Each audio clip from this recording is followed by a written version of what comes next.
خدا ان کے پاک نام میں آپ سب کی سلامتی ہو، اور میری طرف سے یہاں موجود تمام ماؤں کو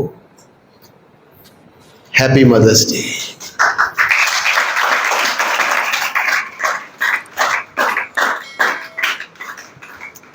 مدر ڈے منانے کا بنیادی مقصد یہ ہے کہ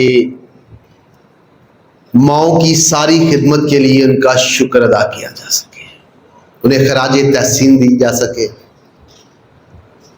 لیکن یہ اس لیے نہیں ہے کہ صرف ایک دن ماؤں کو عزت احترام دیا جائے اور پھر باقی سال بھول جایا جائے۔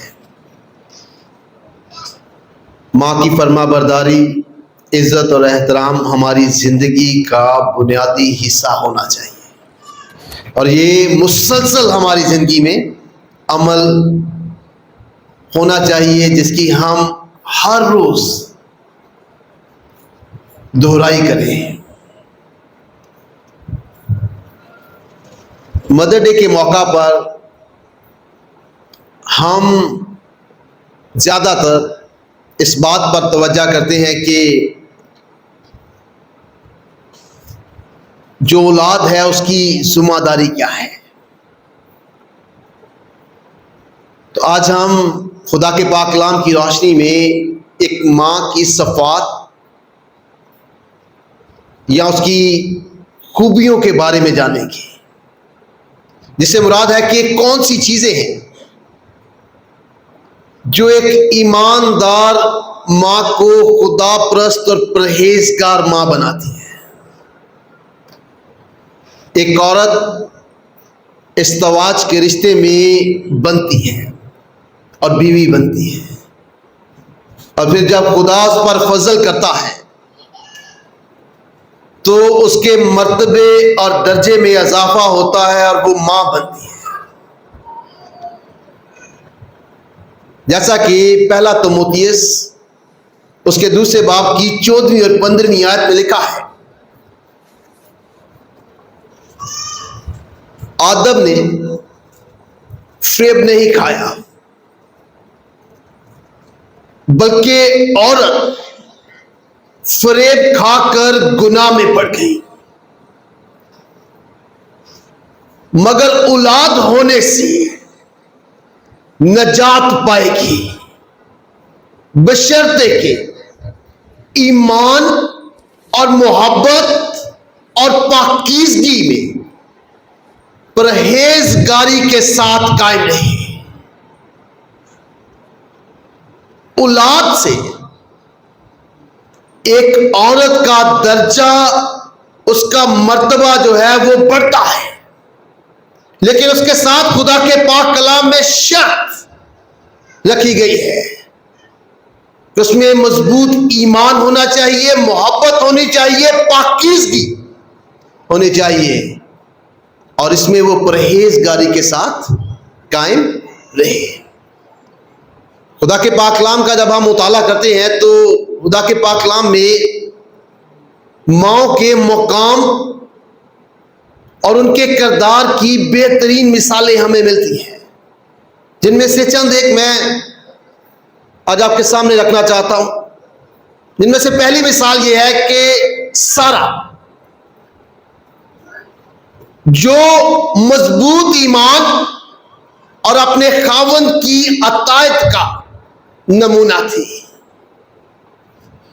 دوسری مثال راحل کی ہے، جس نے مرتے ہوئے اپنے بچے کو جنم دیا، اور راحل کے بارے میں ہمارے کلام میں، ہماری کتاب مقدس میں یہ بیان کیا گیا ہے کہ وہ اپنے بچوں کے لیے روتی ہے، جس بات کو ظاہر کرتا ہے کہ وہ اپنے بچوں کی فکر مندی کرتی ہے۔ پھر ہمیں دبورہ کا ذکر ملتا ہے، جسے اسرائیل کی ماں کہا گیا ہے، جس نے اسرائیل کے نوجوانوں کی قیادت کی، رہنمائی کی، حوصلہ افزائی کی، اور انہوں نے فتح یابی حاصل کی، جس بات کو ظاہر کرتا ہے کہ ایک ماں جو ہے وہ اپنے بچوں کی حوصلہ افزائی کرتی ہے، ان کی قیادت کرتی ہے، ان کی رہنمائی کرتی ہے تاکہ وہ اپنی زندگی میں فتح یاب ہو سکے۔ پھر ہمیں خدا کے پاک کلام میں روت کا ذکر ملتا ہے جو نرم مزاج تھی، محبت رکھنے والی تھی، قربانی دینے والی تھی، اور اس کی ان خوبیوں کے باعث خدا نے اسے عبید کی ماں بننے کا استحقاق بخشا، اور عبید کی نسل سے یسی پیدا ہوا، اور یسی کی نسل سے داؤد پیدا ہوا، اور داؤد کی نسل سے ہمارا منجی خداوند یسوع مسیح پیدا ہوا۔ خدا نے اس کے مرتبے کو، اس کے درجے کو بڑھا دیا اس کی خوبیوں کی وجہ سے۔ جب ہم نئے عہد نامہ میں آتے ہیں تو مقدسہ مریم اور الشبا دو ایسی عورتیں ہیں جن کی پاکیزگی اور کردار کے باعث خدا نے ان کے مقام کو بہت زیادہ کر دیا۔ ایک خداوند یسوع مسیح کی ماں ہے اور دوسری یوحنا بپتسمہ دینے والے کی ماں۔ لیکن آج ہم جس ماں کے کردار کی خصوصیات کے بارے میں سیکھیں گے وہ حنا ہے، اور حنا کلام خدا کا وہ کردار ہے جس کے بارے میں ہم سب جانتے ہیں، اور اس کے کردار کی خوبیاں بڑی وسیع ہیں، لیکن ہم مختصر طور پر ان کے بارے میں خدا کے پاک کلام میں سے سیکھیں گے۔ جب ہم پہلا سیموئیل اس کے پہلے باب کا مطالعہ کرتے ہیں تو اس کا انٹروڈکشن جو ہے، تعارف جو ہے، وہ ایک خدا پرست خاندان کے بارے میں کیا گیا ہے۔ ایک خدا پرست خاندان کا تعارف ہمیں دیا گیا ہے جس میں الکانا جو کہ حنا کا خاوند تھا اس کا ذکر ہے، اس کے کردار کے بارے میں ہمیں بتایا گیا ہے۔ ایک خدا پرست ایماندار ماں کی پہلی خوبی یہ ہے کہ وہ اپنی زندگی میں کس آدمی کا انتخاب کرتی ہے بطور شوہر، اور حنا کی پہلی خوبی یہ تھی کہ اس نے اپنے شوہر کے لیے جس شخص کا انتخاب کیا وہ ایماندار تھا۔ الکانا کے بارے میں پہلا سیموئیل اس کے پہلے باب کی 30 آیت میں لکھا ہے کہ وہ سالانہ خدا کے حضور سجدہ کرنے کے لیے جاتا تھا، یعنی عبادت کرنے کے لیے جاتا تھا، قربانی گزارنے کے لیے جاتا تھا۔ خروج 23 باب اس کی 17ویں آیت کے مطابق جو خدا کی خدمت کے ساتھ منسلک تھے ان پر لازم تھا کہ وہ سالانہ 3 مرتبہ خدا کے حضور جو ہے وہ سجدہ کریں، عبادت کریں اور قربانی گزرانے۔ اور صلہ میں عہد کا صندوق تھا، اور جہاں عہد کا صندوق ہے وہاں خدا کی حضوری ایسی ہے، وہ صلہ میں سالانہ خدا کی عبادت کرنے کے لیے جاتا تھا۔ الکانا اگرچہ پرفیکٹ آدمی نہ ہو، لیکن حنا کا اس کا خاوند جو ہے وہ شخص تھا جو سچائی سے خدا کی عبادت کرنے والا تھا، جو دل سے خدا پر ایمان رکھنے والا تھا۔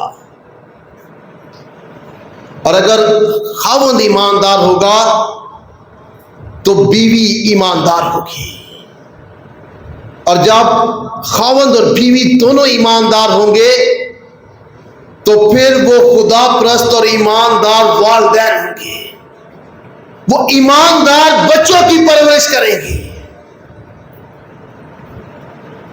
اگر ہم خدا کے پاک کلام کا مطالعہ کریں تو سارا کی طاقت اس کا شوہر ابراہیم تھا جو اس کے ایمان کی مضبوطی کا سبب بنا۔ اسی طرح حنا کی طاقت اس کا خاوند الکانا تھا جس نے اس کے ایمان میں بڑھوتری کا وہ وسیلہ بنا۔ اور یہ چیز آج کہ نوجوان نسل کے لیے سیکھنے کے لیے ہے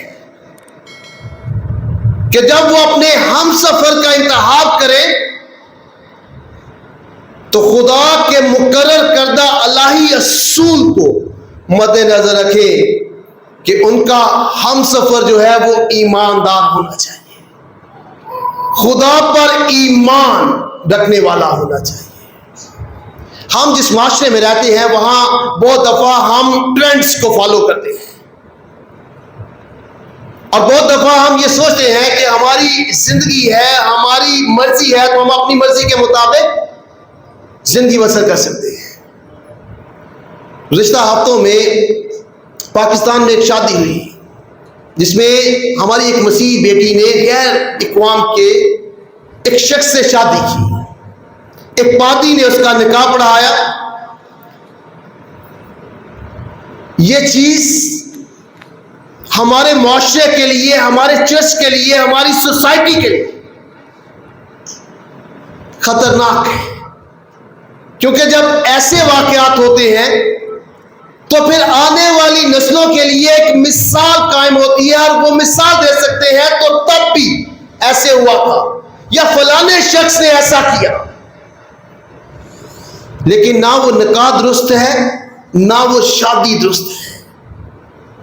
کیونکہ جب ہم خدا کے مقرر کردہ معیار اور اصول پر نظر کرتے ہیں جو خدا کا کلام ہمیں فراہم کرتا ہے تو یہ ہر لحاظ سے غلط ہے۔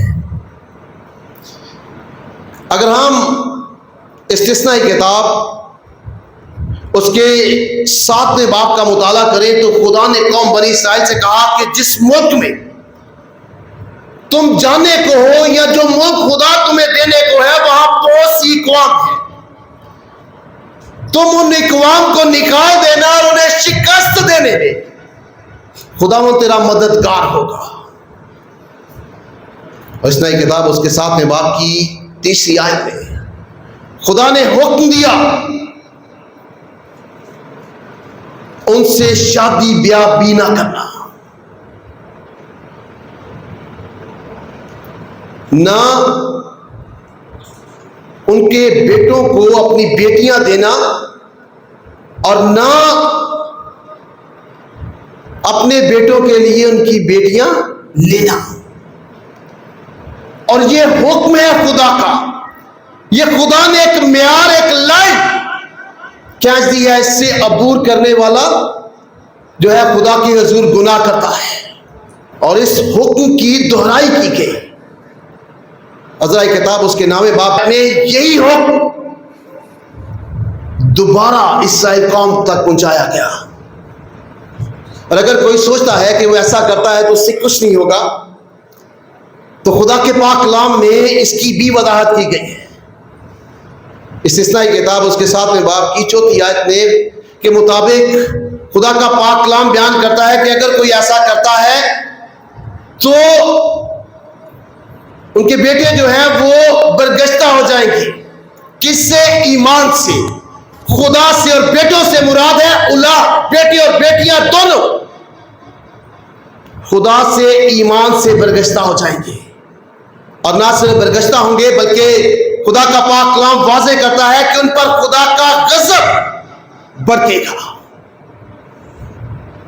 اس لیے اگر کوئی ایسا کرتا ہے تو وہ اپنے آپ کو خدا کا مخالف کرتا ہے۔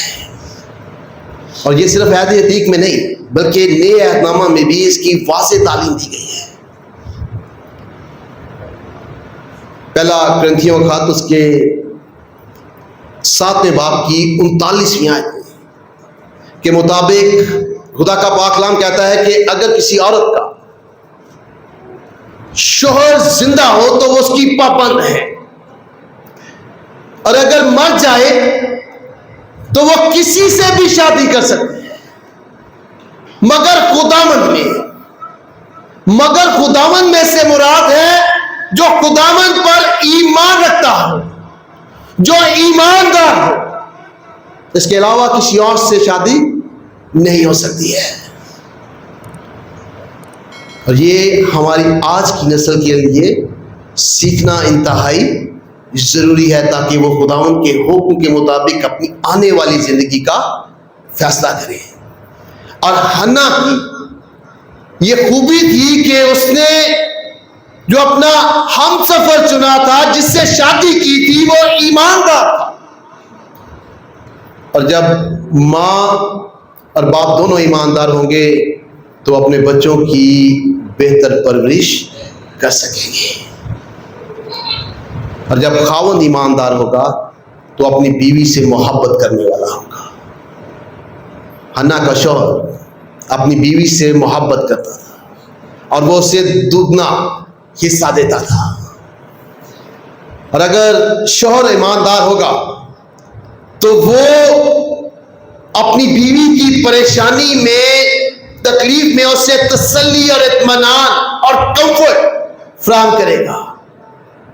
جب حنا پریشان تھی، دکھ میں تھی، تکلیف میں تھی، اور اس نے اب کھانا پینا چھوڑ دیا، تو اس کا خاوند اس کے پاس آتا ہے اور کہتا ہے کہ تو کیوں دکھی ہوتی ہے؟ تو کیوں کچھ کھاتی پیتی نہیں؟ کیا میں تیرے 10 بیٹوں کے برابر نہیں؟ جس سے مراد ہے کہ وہ کہتا ہے کہ کیا میں تجھے 10 بیٹوں کے برابر محبت نہیں کرتا؟ وہ اسے محبت کرتا ہے اور وہ اپنے خاوند کی اطاعت کرتی ہے، اور نامی آیت کے مطابق وہ کھانا کھاتی ہے۔ اور یہ تب ممکن ہے جب دونوں ایماندار ہوں گے۔ اور یہ ایک ماں کی خوبی ہونی چاہیے، خدا پرست عورت کی خوبی ہونی چاہیے، خدا پرست بیوی کی خوبی ہونی چاہیے کہ وہ پاکیزہ ہو، اور پاکیزگی کے عوض خدا برکت دیتا ہے۔ خدا نے مقدسہ مریم کو برکت دی، الشبا کو دی، حنا کو دی، کیونکہ وہ خدا کے احکام کے خلاف نہیں چلتی تھی، خدا کے احکام کے خلاف زندگی بسر نہیں کرتی تھی۔ اور اگر ماں خدا کے احکام کے خلاف نہیں چلتی ہے تو پھر اس کی اولاد بھی نہیں چلتی ہے۔